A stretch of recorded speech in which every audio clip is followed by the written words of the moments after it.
नमस्कार, आप देख रहे हैं टीएफडी इंडिया लाइव। मैं हूं आपके साथ लगी कुमारी। मोदी के साथ चाय पर चर्चा में राहुल। क्या हुआ चर्चा में? लीक से देश में मचा हड़कंप।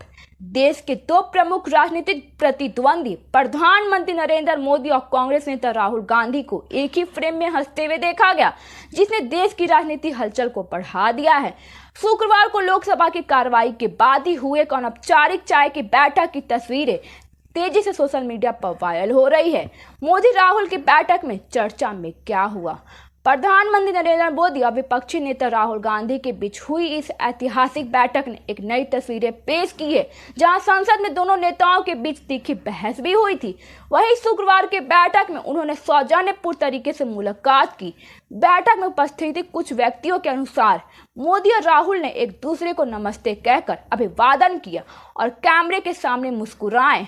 सोशल मीडिया पर वायरल हुई तस्वीरें में मोदी एक तरफ सोफे पर बैठे हुए नजर आते हैं, तो उनके पास लोकसभा अध्यक्ष ओम बिरला, विपक्षी नेता राहुल गांधी भी बैठे हुए हैं। इस बैठक में केंद्रीय मंत्री अमित शाह, राजनाथ सिंह, किरण रिजिजू, पीयूष गोयल और चिराग पासवान भी शामिल थे।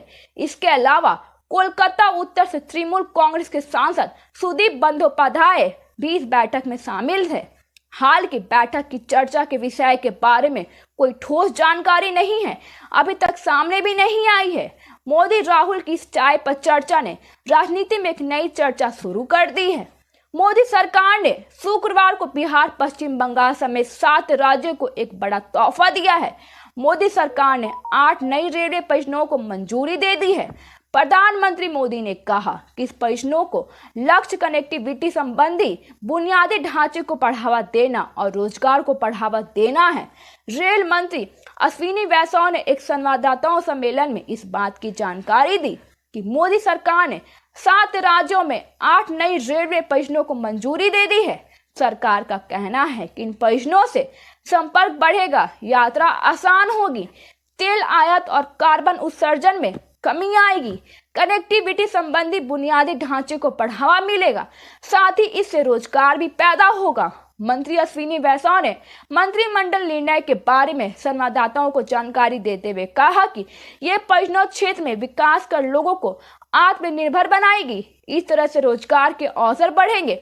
परियोजनाओं की कुल अनुमति लागत 24,697 करोड़ रुपए है। इन परियोजनाओं से 437 करोड़ किलोग्राम कार्बन उत्सर्जन कम होगा। यह 300 करोड़ रुपए पेड़ लगाने के बराबर है। इन राज्यों को तोहफा। यह परियोजना 7 राज्यों उड़ीसा, महाराष्ट्र, आंध्र प्रदेश, झारखंड, बिहार, तेलंगाना और पश्चिम बंगाल के 14 जिलों को कवर करती है। ये परियोजना भारतीय रेलवे को मौजूदा नेटवर्क को 900 किलोमीटर तक बढ़ा देगी। ये परियोजनाओं के तहत 64 नए स्टेशन बनाए जाएंगे, जिसके 6 आकांक्षी जिलों और लगभग 510 गांवों और 40 लाख लोगों तक संपर्क बढ़ेगा। इस परियोजना के तहत यूनेस्को विश्व धरोहर स्थल अजंता गुफाओं को भारतीय रेलवे नेटवर्क से जोड़ा जाएगा, जिससे बड़ी संख्या में पर्यटकों को सुविधा मिलेगी। धन्यवाद। आगे की जानकारी के लिए देखते रहिए टीएफडी इंडिया लाइव।